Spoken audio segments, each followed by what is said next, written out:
Hey guys, we're live. I'm Jeff with eBay Addicts, and today my guest is Ronnie from Hart Pickers. How are you doing today, brother? I'm doing good. How is everybody else? Hope everybody is doing well today. We're so far so good, man. How is things going for you on this weekend, man? Go ahead and introduce yourself. Tell people who you are, where you're from, and what it is that you do. Okay, I'll give you the Cliff Notes version. As All far right. as this weekend I'm doing great. Wife is away for the weekend, so I'm doing great. It gives me some time to be away from her. Mostly, I'm an eBay reseller. I've been reselling off and on eBay since like 1998. I think the summer of 1998, and I've documented my YouTube. I've documented my reselling um, path, or whatever you want to call it, like journey, more so over the last since 2012. Yeah.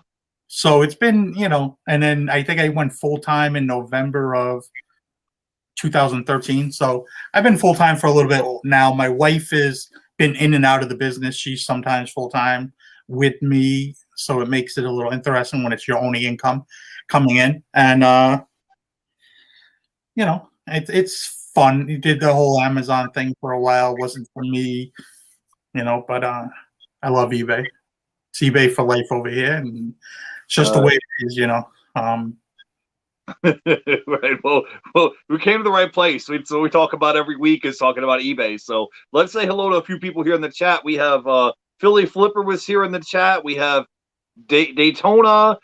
Valley Dills is here. We have Chris from Flip the World is here. So just wanted to stop by and say what's up. Thanks for stopping by and hanging out. Philly Flipper says, Chris, get that outfit ready. So I think Flip the World is supposed to be on live with Philly Flipper, I think at 5. I think it's this afternoon. And it says, I'm Angeli. Finally set up my YouTube correctly. Oh, okay. Well, good. Thanks for stopping by and hanging out with us. I wanted to say hey to Philly Flipper, and Ridge Hill Julie is here. Says hello. Well, thank you guys for coming by and hanging out. If you have questions for our guests, go ahead and drop it in the chat.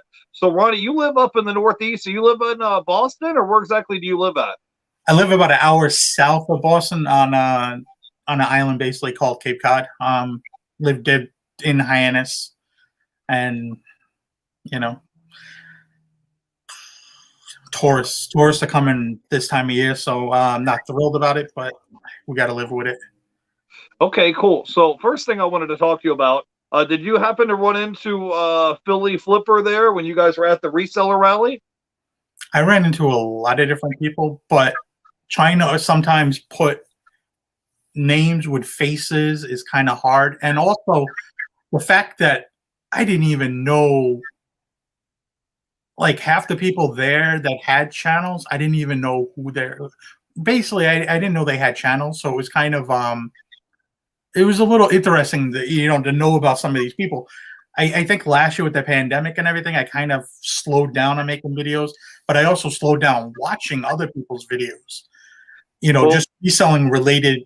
So I didn't, I wasn't up to date with a lot of people, and I remember looking around, people talking, and I was like, yo, where did all these people come from? I was like, yo, it's cool that there's so many people talking about reselling, but at the same time, it's like overwhelming sometimes when you start looking at all these channels. It's like, holy shit.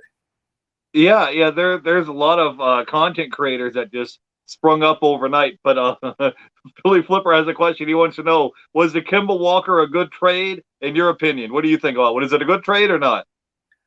Kemba was not really a good fit, I think, for the team. They should have maybe kept Rozier, who they got rid of, and I don't know. Maybe it'll work out in the end. I don't think the Celtics are done making trades, because I think they got like 6 centers on the team at the moment. It's just way too many. They got Horford, Robert Williams, Brown now, Taco Falls. There's some the Kardashian guy there, Tom, whatever his name is. He keeps messing around with the Kardashian girl, but they have quite a few centers. Luke. They got 6 centers. I can't think of everybody's name off the top of my head. There's more trades to be had, and I went very deep into collecting Robert Williams because he's my favorite player for the Celtics. So I'm hoping to move some of these guys on, getting in the way of my investment. Yeah, man. The off season really hadn't even started. I didn't even know they could make trades while the playoffs are still going on. So who knew, right? It caught me off guard. When I seen it, I was like, I thought it was some bullshit. I'm like, I can't do that yet. Well, I think it's because they had the whole like lockdown. They had the condensed seasons, so it's like it kind of threw the scheduling off a little bit. We have a question. It says, does Ronnie have a YouTube channel? Yes, he has his own channel.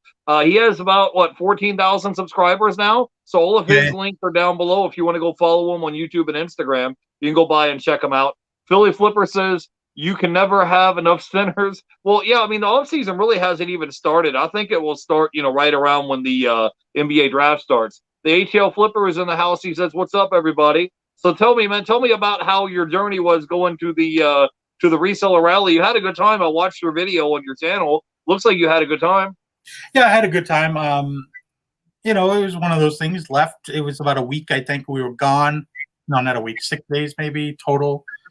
It's about a 13-hour drive for us from where we are. I drove. On our way there, we did have some car issues with our transmission. It's starting to slip a little bit between certain gears, but as long as you're on the highway humming along 65 plus, it seems to be doing really well.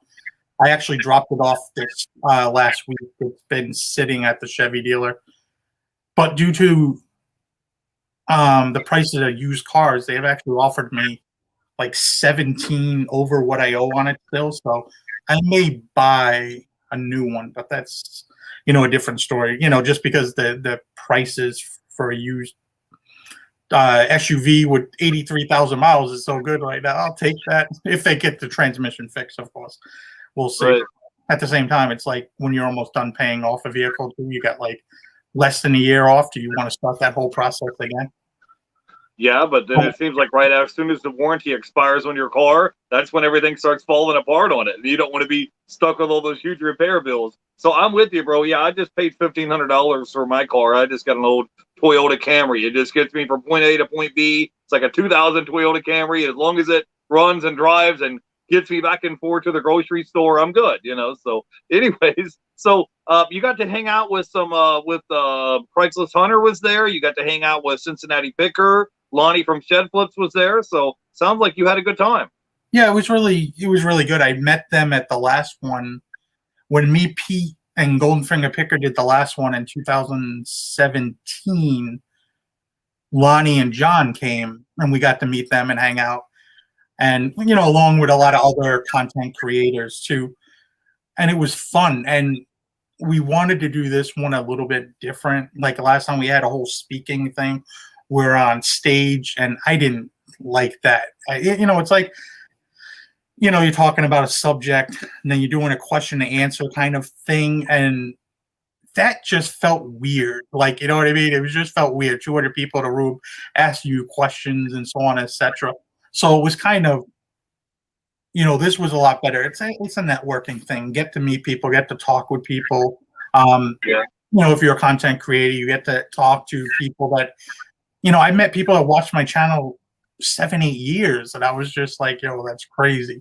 They remembered certain things, or when we had certain shows, certain people that were on the shows, or that we had as, always hung around. And, some of those people, I still talk to them today, and some of them are not even reselling anymore. They made the whole videos and everything, and then now they're not even, one's works in the stock market industry, and the other one is stock market, and the other one works for a Major League Baseball team. So go figure. Right. Yeah, it goes by quick, man. So Ronnie, tell me, man, we brought you on today to talk about reselling. So tell me about how long have you been reselling? And you said you mainly sell on eBay. You sell a lot.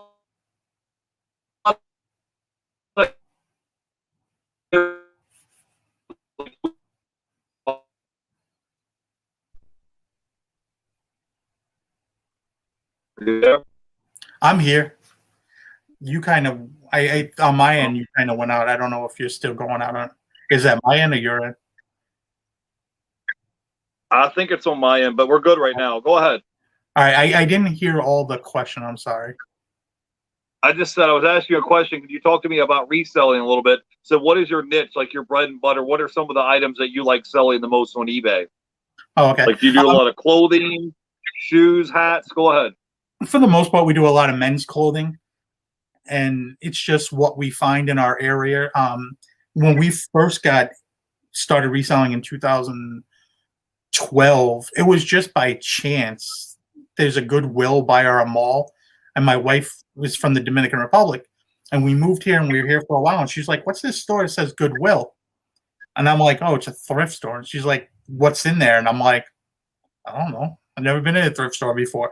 So we went in, and I was walking, and I found some new tag shirts, and I was like, "Oh, this is interesting." I sold on eBay.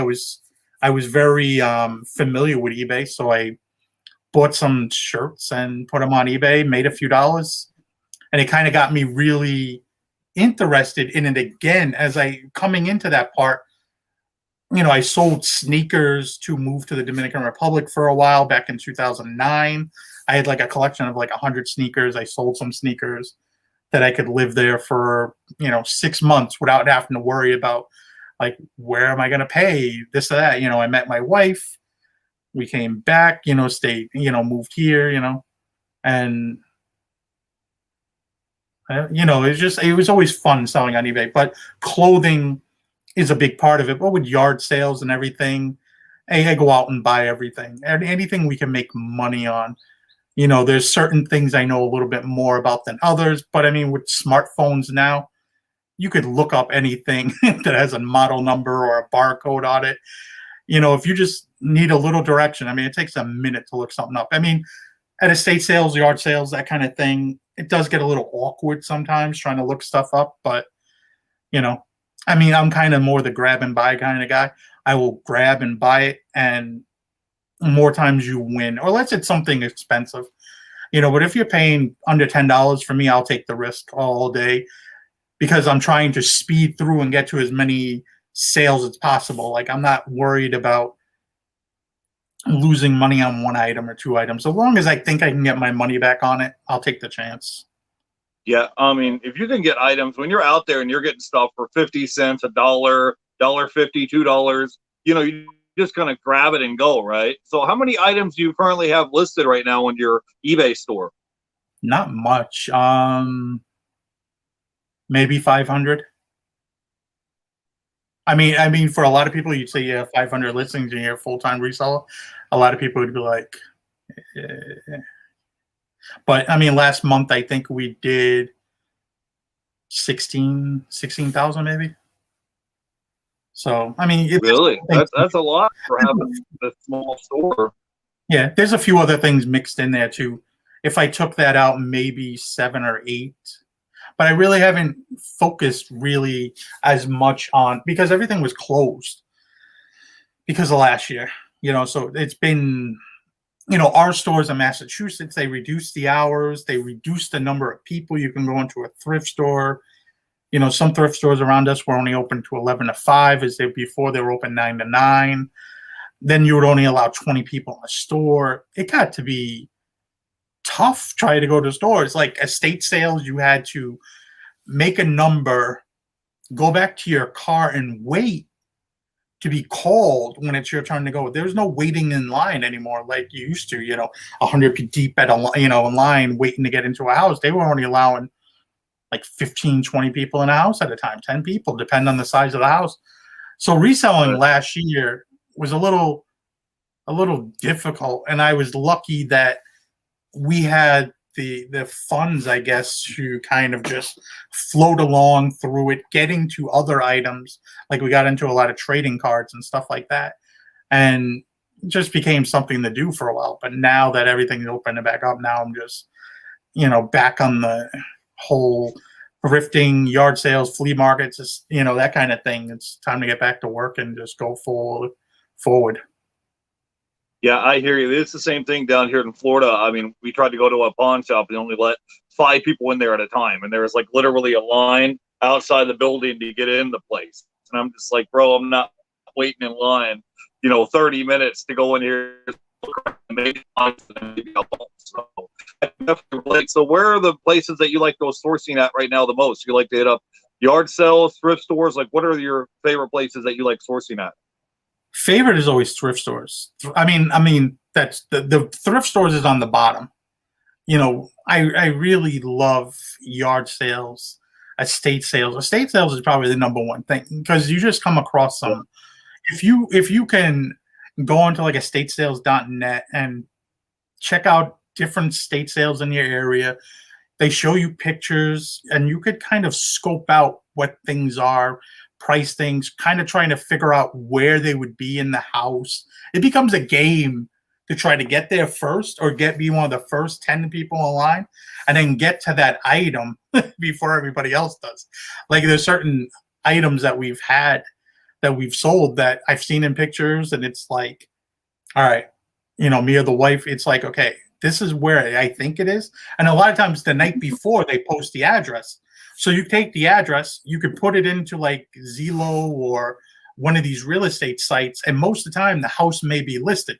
There's a reason why the estate sale is happening. They're trying to, most of the time they're cleaning the house out so they can sell it, So a lot of times the houses are listed so you can get a good idea of checking out where, oh, there's a basement. Oh, that's where that item is. Or maybe it's upstairs. Oh, that looks like it's the master bedroom. Master bedroom's on the second floor. Like, so you're not jumping in the house and know where to go. You actually pinpoint yourself where to go in that house. And, sometimes I enjoy just that whole challenge, and then there's always little things that you come across and it's just like you're surprised, like slide rulers.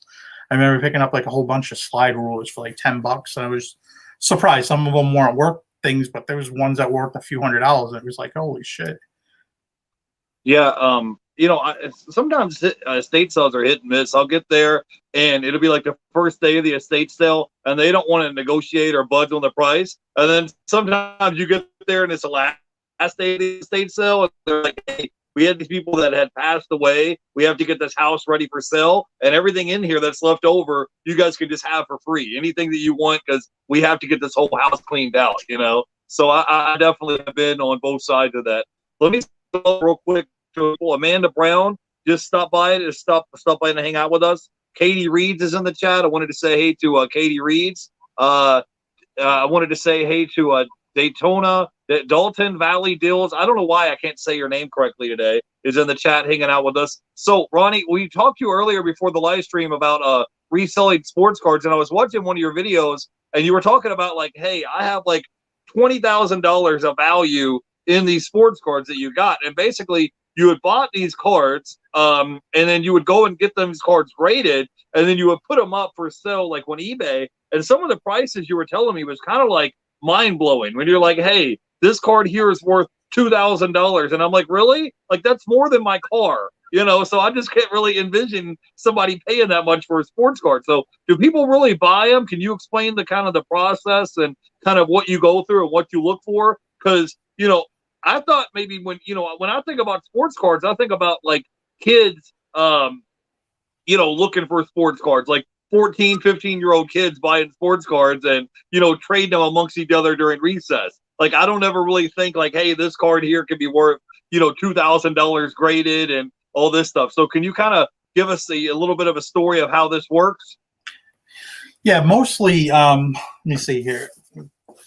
Mostly, there's cards and trading cards, and not all of them are worth anything or everything, but there's some that are. Like, here's one I recently picked up, and this would be a card not graded. It's raw, or they would consider this a raw card because it's not graded or anything. And it's just a Jaylen Brown rookie card. And there's different colors. Like, this is a green parallel, and these are worth a little bit more because it matches the team color. And these do okay. And then there's like let me show you different. Maybe I have different card of this player. Or no, I don't. But you have your base and you have the different colored cards, and then you get it graded. And there's different grading companies. PSA is probably the one I like the best for grading. And you can see this one became a 10. They rate on a scale 1 to 10, and 10 being highest. And you get a 10, it increases the value of the card sometimes 5, 10, 20%, depending on the card. Then there's other companies like Beckett, CSG, HGA, and depends on the card. So you can buy this card online probably for, I don't know, maybe $30-$40. And it was a lot different. It was a lot cheaper during that pandemic time. And then you send it to get graded, and graded.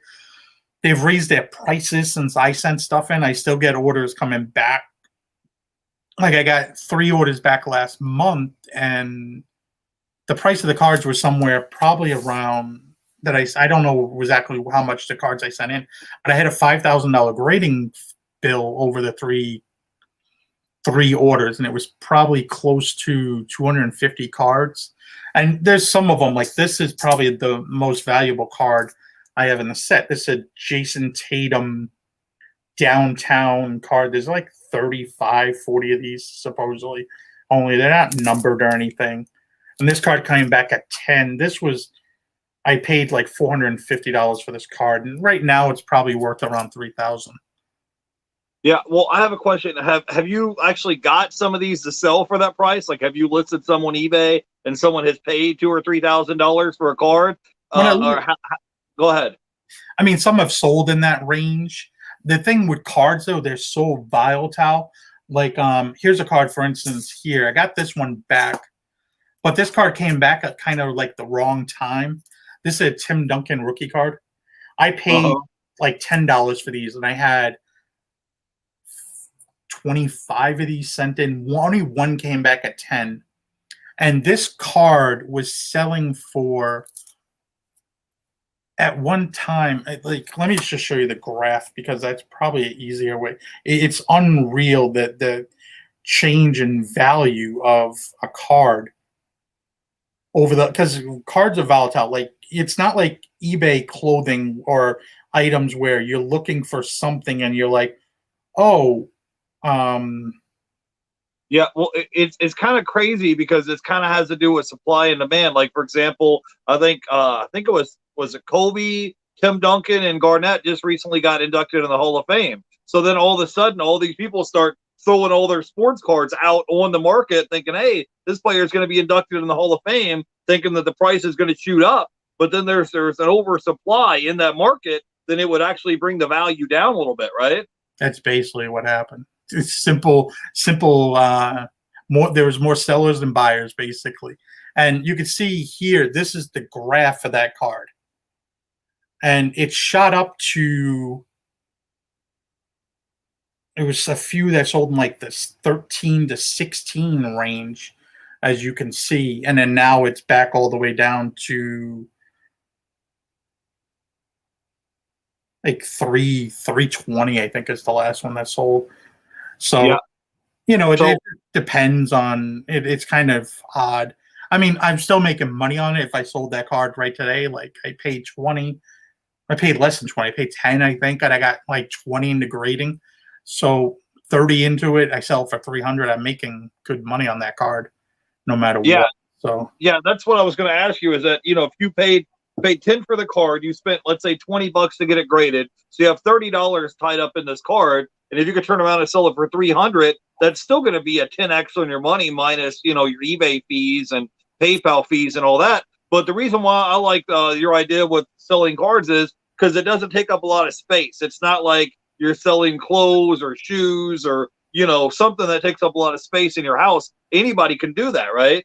And so how do you determine, like, if you're just going to hang on to the card and say, hey, I think in 6 months or a year the value is going to spike back up, or do you just say, hey, I'm just going to sell it while it's hot? Like, what is the thing where you decide if you want to keep it or if you want to sell it?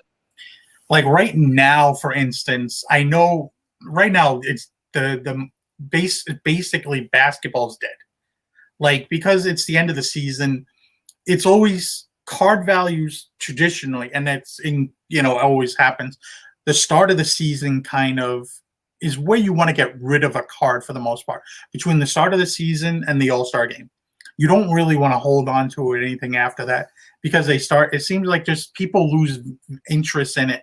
and they start to buy other players, or unless a player has like player gets hurt, somebody jumps in, card values kind of they peak out around that time. So right now I'm holding a lot of the cards for the start of the season. I'm probably sitting on at least $30,000 in cards, maybe a little bit more. I don't have the values 100% in my, because there's some cards that there's like only one of one, or number to 5. It's kind of hard to put a value on it. You could see what one sold for, go using Terapeak, like, oh, one sold 9 months ago, but that really doesn't tell you what the market is right now for that card. So the best time, for me to maximize my profit, trying to think of the right words to use, would be, the start of the season, which I think the season is starting on time this year, which would be mid to late October. So maybe right after football starts, people would start to pay attention to basketball maybe a little bit and start to, invest back into the basketball market. Yeah. All right. So how do you determine which ones you want to keep for your own personal collection and which ones you're okay selling? And when you sell them, do you do a fixed price, or do you sell them in an auction, or how do you do it? Most of the time I put fixed price. Maybe occasionally I'll put best offer and price, like, because the volatility, sometimes I'll price it like 10 times. I mean, not 10 times, like 10% higher than where I think it's going to, like they've been selling, and then put best offer. And it depends. Like there's certain cards like Tim Duncan. I sent 25 Tim Duncans in, and all at the same time, and I got a shitload of 9s, and I'm sitting on a lot of 9s at the moment, just because they went down from like 150 when I first listed them to like 50 now, and I'm just holding off and seeing what happens. I'm not, because I don't think they're going to go any lower really. So it's just hold off and see. Yeah, we had a question from Philly Flipper. He said, "So do you send in multiple of the same card at the same time, hoping for a 10?" And he says, "If you would like to send me 20 Donovan Mitchells with a hope one of them gets graded well." So I had a question. So when you send these cards in, with the other ones, if you get them back and it comes back as a 6 or 7 or 8 or a 9, and the value kind of isn't what you thought it was going to be, because for the value of a 9 and a 10, it's like it could be $150, $200 difference, right? Could be a big difference. Sometimes it's just depends on the card. There could be one, it could be double, triple, 3 times the price. Just there's certain cards like Tim Duncan is like 50 to 300 between a 9 and a 10. And some cards, it just depends on the year and everything and how many there are.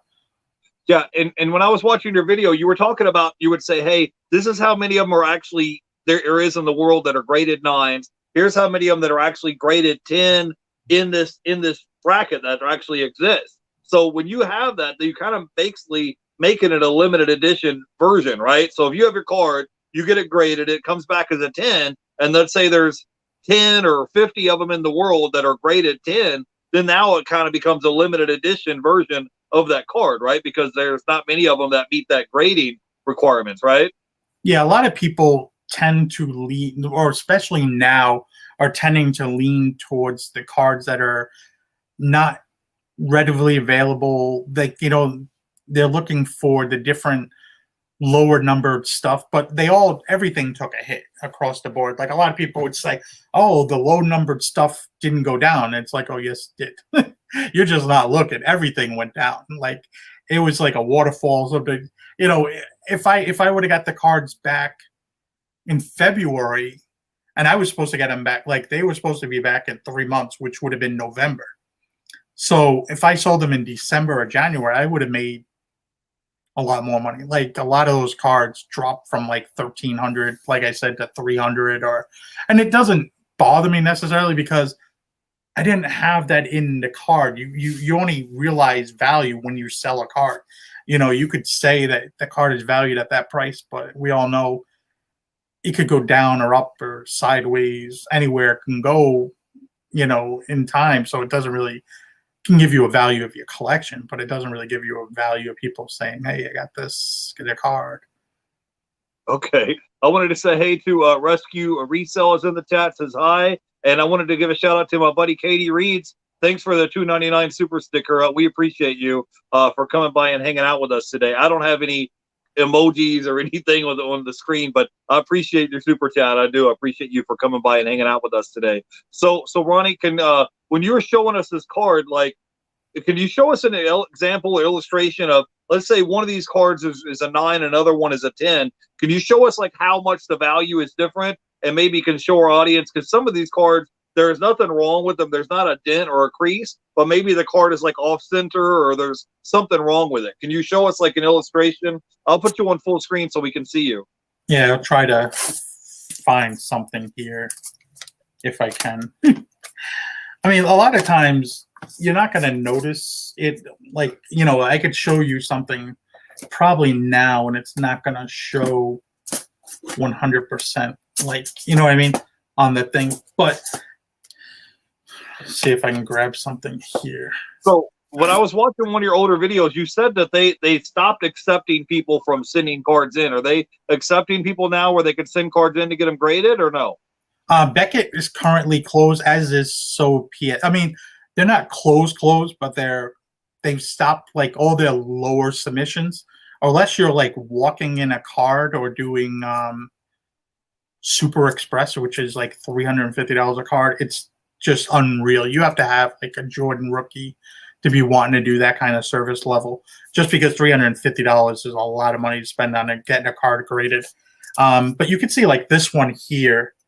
This is a Kobe rookie, and you can kind of see how it's fatter on this. Or why can't I do this? It's fatter over here on the border than the other side. One border is, definitely bigger than the other. It might be not huge, but it is, and that's probably what caused this card to get a 9. Now, this card in a 9 is approximately $500 probably currently, and I think a 10 is probably like $2,500. Really? Yeah, so you can kind of see the difference in. Let me pull it up because it's easier.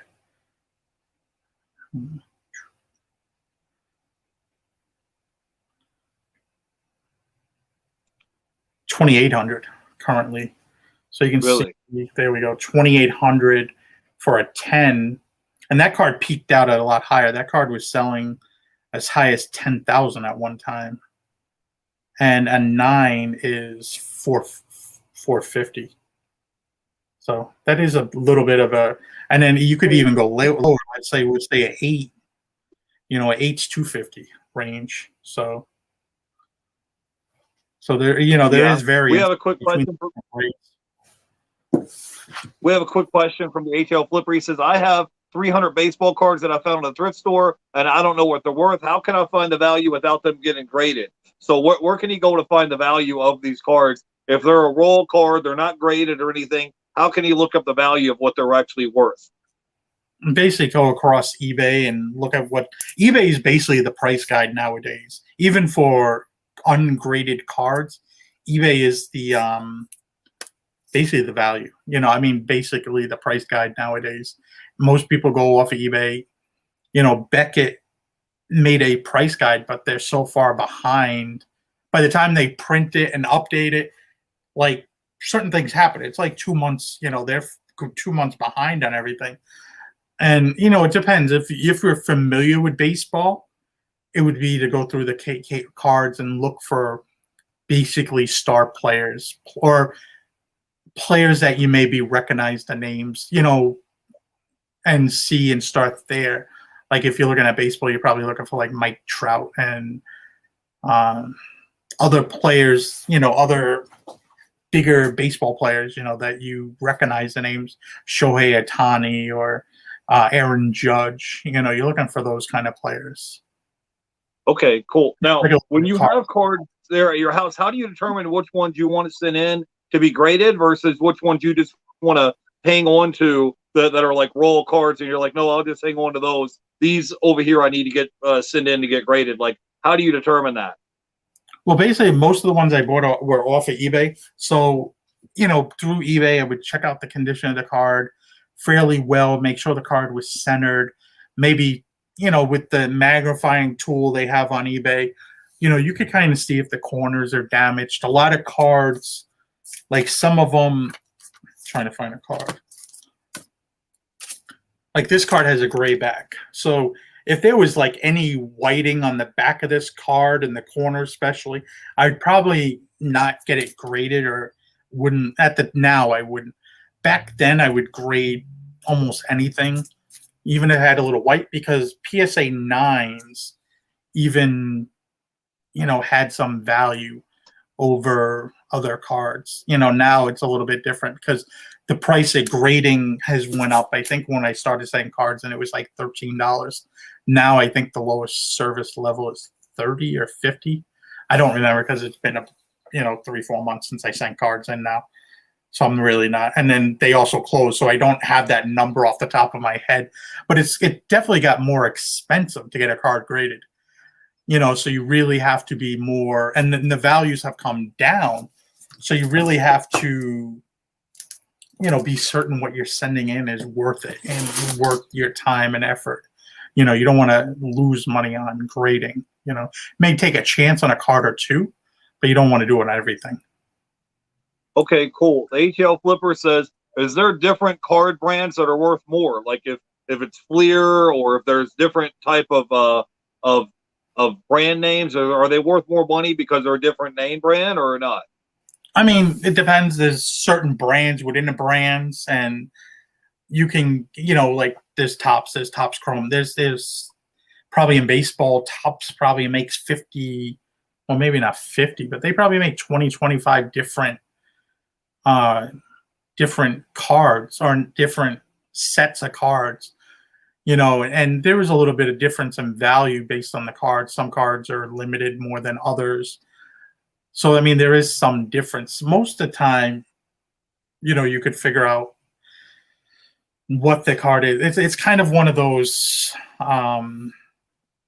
thing. It's kind of hard to explain online to somebody, kind of like how to figure it out, because there's no way other than just diving in, taking yourself some hours and getting in front of the computer and going to work. And the easiest way to probably do it is you go on the back of the card, and there's usually a little date on the back of the card, like a date, and then you figure out, okay, it's Topps, it's Kobe Bryant, and you want to start there, like put in 1996 Topps, and then put the player's name, and then put the card number, and that'll give you a good idea of what set it's from. And then from there you can kind of get an idea off of, once you have the card set, you can kind of take out the card number and then kind of get a good idea of what cards are graded, what ones are not graded, what the price they're selling for. And you always want to go by the most recently sold cards,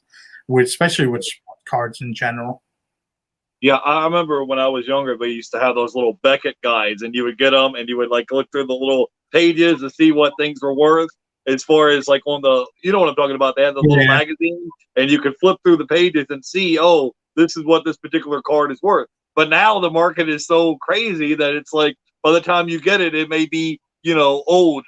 The price might be old. So the ATL Flipper says he saw 3 or 4 Mike Trout cards. Should he go ahead and look those up to see what they're worth, or no? I mean, Mike Trout is basically the Mickey Mantle of our era. I mean, he's definitely, it would be worth it to look him up. I mean, his rookie cards do command I'm not saying that his rookie cards, but if they happen to be his rookie cards, command a good money. Even his somewhat other years, independent if they're a refractor or not, and if they are, you'll say it on the back of the card. If they're numbered, they can command anything from a few dollars to a few $100s, or maybe even more. Yeah. So Ronnie, I got a question for you. On your video, when you were saying, "Hey, I've got $20,000 worth of cards that you have, the value of these cards," how much did you actually pay for the cards, and how much do you think that you had to pay to get them graded, like through PSA? The first, I currently have about 850 more cards at PSA. I got 250 back. The first 3 orders I got back were probably like 250 cards. And I was in or around those cards. One set of cards I sent in were at $13 a card. And then there's still the shipping and insurance that deals with it. So it comes to, probably $16, $17 a card. And then the other ones were at $20 service level, because there was different service levels to pay based on when you wanted, how quick the turnaround and value of the card. Beckett's supposed, because of insurance reasons and so on, etc. They want you to turn things in, and they will upcharge you if you decide to send a card in what they consider the wrong service level. And I think it was close to $5,000 I shelled out in May for the cards to come back. Now, what I had into them, I didn't really keep the best track record of it. I know what I approximately spent on all the cards, which was, I want to say, somewhere in like the $20,000 range, maybe 25. Really? You have a lot of money. I made a lot of money. Made a lot of money in stocks, and then I started to take money out and started to buy cards with it, which were probably not the greatest idea. Thinking back, when you're doing eBay and you're doing reselling, you're just looking for anything to start reselling. Like stocks were reselling. You're buying at one price, selling at another if you could get in and out. And I learned a lot about that. But I kind of slowed down on that too. Now, instead of day trading, I'm just holding certain things. And then like cards, like it probably would have made better if I just kept them there. Like the value's still there, but you got to sell the cards, which is, it's not like a stock where you could just sell a stock and someone's going to buy it no matter what, Yeah, and the thing is, like if you have 10 copies of Allen Iverson or Tim Duncan, you can't throw them all in the market at once, because then it would flood the market, right? Yeah, you have to kind of. Yeah, I didn't care. Hey, quantity, because a lot of people, I found like when I had a bunch of Iversons, the Iversons actually sold very well, and a lot of people were buying like multiples of the Iversons, like 5 PSA 10s from me. Another guy bought a lot of the 9s, like 14 of the PSA 9s from me. So I know what they either they're holding on to them to resell, down the line, hoping that they bounce back. There's certain cards that you don't mind flooding the market with. There's certain cards that, like this card here, Kobe, I think there's 10,000 of these. They're like, no matter if I had 10 or 5, it doesn't make probably a big difference. But if I had, let's see here, trying to find a lower card. Say for this instance, this card here, there's only, here we go. There's only 20 of these. This is a certain parallel. You can see in the back, it's serial numbered to 20. Now, if I had multiples of these and I put them all at the same time, it would be totally different. It would be a totally different, thing. It just depends on how many cards of certain players there are and everything like that. Okay, cool. The ATL Flipper, he says, how do you ship cards on eBay? So do you put them in a box? Do you put them in like one of those little case protector things? What do you do when you're shipping them? Well, I really haven't sold too many raw cards. I've only sold really the graded cards. I did sell a few raw cards, but most of the graded cards, I keep forgetting where this thing goes.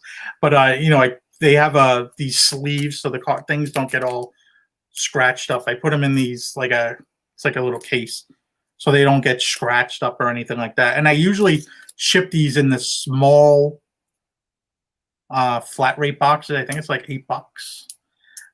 Just because the cards are a little bit more valued, and usually it's fairly well. I actually bubble wrap it for a little bubble wrap, and then put it in one of those. Now for like, see here. For like raw cards, for instance, most people will ship them in what they consider a penny sleeve. This way the cards don't get damaged. There's like a little penny sleeve, what these are called, then a top loader. So the cards don't get damaged. And then most people will also now tape the top of the, let me get this in here now. try to get this. And you really want to, you want to be gentle, but most people will tape the top of this so the card doesn't slide out in transit. They may, depending on the value of the card now, they may wrap this in cardboard and then send it in like a little small bubble mailer that usually works fairly well. Yeah. If a card's under like $20, they have what I think you could send the card for $1 in a plain envelope. Then you want to send it this way. But you also would just want to make sure you tape the top of it. Most people use the blue painter's tape so they can reuse these again. Yeah, I like the idea of taking a piece of cardboard and putting it around it and maybe taping the cardboard on it so that way, it's not gonna bend or anything like that. That might help as well. So Ronnie, what has been some of your items that have been selling well for you out of your eBay store lately besides just sports cards? Could you sell a lot of clothing and things like that? Like what are some of the top items that you've been selling lately? Almost every, and it's weird because me and my wife were talking about this. Almost any pair of shoes we gotten in the last few months seem to sell within a month. Like shoes seem to be very move fast, and I didn't really notice it all that much. We don't really find a huge amount of really good shoes, unfortunately, because some are priced up and everything. But every time we get shoes, they seem to sell extremely well. Now you have to know different. It becomes a whole different thing, understanding like what shoes to buy, what shoes not to buy. Like I mainly deal in dress shoes, but I'll occasionally buy boots or sneakers and stuff like that, depending on what they are and depending on the prices and condition. But shoes have seemed to sell pretty well. Recently, we just got bought out somebody else's inventory that was an eBay sale like a few years ago. So it's a lot of weird newer tag stuff, but it's like cheaper newer tag stuff I probably wouldn't sell too much. But I mean, at the price we got into it and everything, it should sell. I'm assuming Christmas time is what I'm listing for now. Actually, I'm just assuming it's going to sell in the fourth quarter. But it's clothing in the summertime. It slows down a little bit. It's not the biggest thing selling this time of year for most clothing sellers. Unless you're selling like shorts and sweats, swimsuits. I don't know why I was trying to say sweatsuits. Yeah. That kind of stuff. You're selling a lot of it, but nobody's looking for sweaters, jackets. Jeans are not a really good seller this time of year. A lot of things just people don't buy buying. Suits and sport coats, unless they're going to a wedding, or maybe a lighter sport coat like a seersucker or something, or a cotton. They're not really looking for that kind of stuff, right now. And a lot of people don't even, I don't even know what, like, are people going back to work in different places recently? They had to buy stuff. I don't really know, but it slows down. Clothing in general slows down over the summer. So Ronnie, what would be like your top 2 or 3 pieces of advice you could give somebody if they wanted to be a full-time reseller? If they're like, hey, I'm reselling and maybe I'm making $1,000, $2,000 a month, but I'm not making $16,000 a month. Like, what do I need to do from here? What do I need to do to grow and expand my reselling business so I can make more money? Well, I mean, average we do about $10,000 a month. That's where we usually are. Average. In the summer it's a little bit less. The winter months are a little bit more, especially in the spring. Usually does really well for us. Believe it or not, like February to May. But outside of that, you really have to.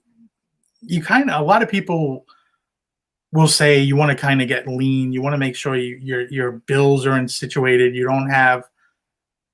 I jumped in. When I jumped in, I had like $15,000 in the bank, and we went on like a 6-week vacation. Like it was just like we had to go away. We were going away, and we spent a lot of that money. Like a lot of that money wasn't there when we came back. So it was a little bit different when I did it, and it was a grind the first year. It was really, sometimes you had to watch everything. but like things you want to really pay attention to if you're getting into it full time, and even if you're part time, you want to get yourself a nice CPA, or like I took some what do you want to call it, tax classes at our local college. Our Oh yeah. years, it didn't really. I learned about it, but I didn't do anything with it because I still used my CPA. She's several $100s, but it's a dude. Just give her a box of receipts and like some paperwork of like what I spent on things. Let her go to town. Like that's a big time suck. I don't have to deal with was that whole thing. Like just make sure you have your finances kind of situated. You want to kind of have some money set aside. But I would definitely, like let's say if you're have your bill situation under control. Like I'm full time and my wife's full time. We have no other income. I have 2 car payments. I have a house payment, office payment. We have an Airbnb property in the Dominican Republic. And dude, like sometimes things get a little tight, especially when somebody wanted to spend a lot of money in sports cards and shouldn't have. So, you always want to be careful of your surroundings, and what you're doing currently. If you have 2 cars and maybe you don't need 2 cars, get rid of 1 car, or just look for certain expenses maybe you could cut in the beginning. That way it makes it a little bit more easy. It makes it a little bit less stressful. Right. Maybe go part-time before going full-time. That way you're putting more effort into it. I think the biggest mistake people do is they'll have a huge scores. Like they'll go out one week and just kill it. Maybe they found, or they get a big Craigslist deal, or I don't know if anybody uses Craigslist anymore, but like Facebook deal or something else, or they come across a huge yard sale and they make a few $1,000s. And like, oh yeah, I'm going full time, but you're not scoring every week, for the most part, and you kind of want to do it over and over and over before you say, okay, I can do this. It's a lot easier if there's another spouse or family member also bringing income. It's a little bit different. My wife worked for JetBlue a little bit.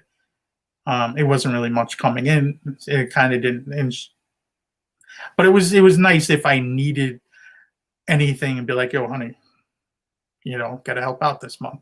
It was good. But it just depends. It's a very,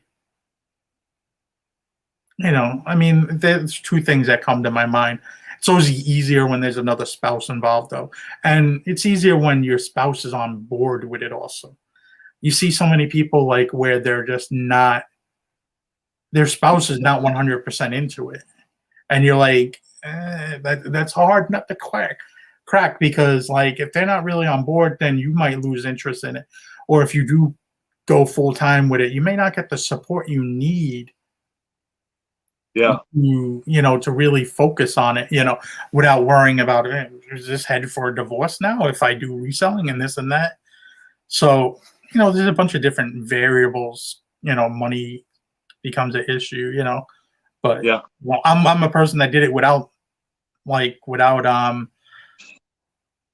just jumped right in basically and did it. Like people saying you need to have a year's money set aside. Like you're not buying a house, you're reselling. Like you'll be okay. Okay, cool. You have to just work your ass off at it too. That's another thing. Like a lot of people just think, you sit around all day and watch YouTube videos and list a few things. You really got to hustle though. Well, the thing is that sometimes you might go to a thrift store or a yard sale and you just come home empty-handed with nothing. Like the stuff's overpriced and you just can't find anything. So it's like to you to think, oh, well, every time I go out here, I'm going to hit a home run. That may not always be the case, So I wanted to say, hey, to the Flipping Accountant is here. And we had a question here from the ATL Flipper. He wants to know, when is the best time to sell baseball cards? Start of the baseball season in the spring. Okay, in the springtime. And the Flipping Accountant says, live beneath your means. That's what I'm hearing. And I wanted to say, hey, to BK from the Rockies. So, Ronnie, man, we've had you on the channel for about an hour, man. I appreciate you coming on and hanging out with me today. Tell everybody where they can come by and check you out on YouTube and Instagram. Yeah, you can find me at Hart Pickers. Both keep it nice and simple. Yep. So I was talking to you backstage. Can people expect to see more videos from your channel in the future, coming up in the future? Tell us a little bit about that. You got more videos planned? Do you have anything up your sleeve? Because I know you just got back from the reseller rally, but do you have anything else coming up on your channel that we should be looking out for soon? Yeah, I mean, as things opened up, I mean, we kind of go back out and go into stores, and we kind of got back in the mood of thrifting, me and my wife. So, and she's been in and out of the videos for a long time. Now that's her job. Like, now that you're not working for JetBlue anymore, you can deal with the video, because it comes hard for me to try to worry about the whole aspect of the business and then trying to worry about making videos and doing that. So I kind of put that on her at this moment, and hopefully she enjoys it. So, and I think meeting a lot of content creators and stuff like that when we were in Cincinnati kind of helped her with that. She had a lot of questions, like editing and this and that, and stuff that I was not familiarized with. Like, that's not my field. That's not what I get into, Yeah. So, Just, so Ronnie, do you have any tips or tricks or advice that you could give to other content creators if they're watching? Because you're at like 14,000 subscribers now, and there's some of these other people that are, slowly climbing up the ranks, trying to get to 1,000 subscribers, and they're making content, they're making reselling content. What type of advice or tips would you give them? I mean, the biggest thing is my downfall is I think I've had like 10,000+ subscribers for like 5 years now. And my biggest downfall is I'm inconsistent. I haven't made before this past week or so. I haven't made a reselling video about clothing or about our niche since January. So it was really a while, and YouTube will punish you for that. So if you do make videos, you want to be consistent with uploads and going back and answering people's questions. You don't have to answer everybody's question, but YouTube does like that kind of thing. Kind of view what some other people are doing to get an idea of what people like. And you got to understand too, not everybody, and this includes myself, like not everybody's going to like you. Like, it's just, you could be talking about the same thing somebody else is, and they're getting a lot more views, and you're like, oh, why are they getting views and I'm not? Like, personalities or and stuff. And I'm a very I don't know, tell you how it is kind of guy. Like, I'm not going to sugarcoat anything. And a lot of people either like that or they don't. So it's very, it's one of those things that you just come across, like, Yep. But be consistent is probably the biggest thing. Don't, Yeah. You're going to have to, it could take you a long time. Like, it took me a year or 2 years to get to 1,000 subscribers. And back when I started 9 years ago, there was nowhere close to the many people there is now. So Right. when you get more and more people doing the same thing, it does get a little bit harder to stand out from somebody else. So sometimes having a little bit different. I mean, like, now I go on YouTube and I see 10,000 yard sale videos. Right. Everybody's got a shed too. Like, I guess not anybody with a shed, but everyone got a shed. I know where they got it from too. I know we started that.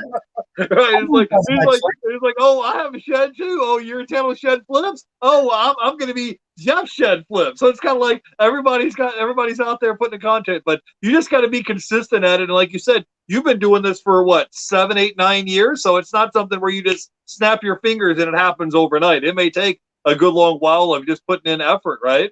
I think a lot of people that watch my videos are not even reselling anymore. I know for a fact, or even watch my videos, or they already moved on to something else. Every once in a while, somebody will see my video and they'll be like, "Oh, you still selling clothes?" And I'm like, "Yeah, still making money doing it too." Oh. Money. I had somebody message me the other day and they were like, "Oh, you're still selling on eBay?" I'm like, "Yep," and I'm still making sales. So it's like, it's like they're trying to talk down. Oh, he's a reseller. I'm like, yeah, like that's what I do. It's like, I feel like if you put work into it, I'd rather have this check coming in every month for the rest of my life being a reseller instead of working 30, 40 years at some job hoping that you're going to get a Social Security check or pension. But anyways, that's a story for another time. We'll have you back on again sometime, Ronnie. Can you give us your final thoughts, and then we'll let you go, brother? Yeah, charge shipping. Fuck free shipping. Okay, I'm with you on that. It's kind of hard. It's kind of hard to put free shipping in your listings when the post office wants to raise their rates every 6 months, and then they don't even like in August they're going to be raising the rates again. So if you have free shipping in there, and then they're raising the rates 7-8%, then your profit margin slowly going down, because they're going to keep raising their shipping prices. But anyways, I want to thank everybody in the chat for hanging out with us. I wanted to give a shout out to the ATL Flipper. He says a great show today. Thanks, Jeff and Ronnie. I wanted to say hey to BK from the Rockies. The Flipping Accountant was here in the chat hanging out with us.